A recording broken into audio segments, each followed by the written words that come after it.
আপনাদের কারো হাতে এই রবির আঙ্গুলের গোড়ার পর্বে যদি তিল থাকে বা গোড়ার পর্বে এক্সট্রা কর থাকে বা গোড়ার পর্বটি কালসে থাকে, গোড়ার পর্বটি নিচু থাকে, তখন কিন্তু বিশেষ করে আপনাদের বিদ্যা, বুদ্ধি, জ্ঞান, গরিমা, সক্ষতা এগুলো কমে যাবে।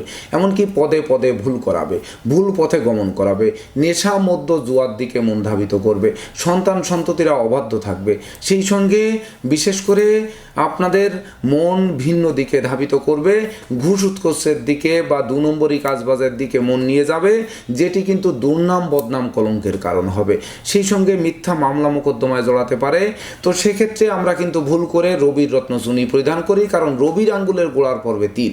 তো এক্ষেত্রে কিন্তু রবির রত্ন বা বিল্লমূল এগুলো পরিধান করা যাবে না।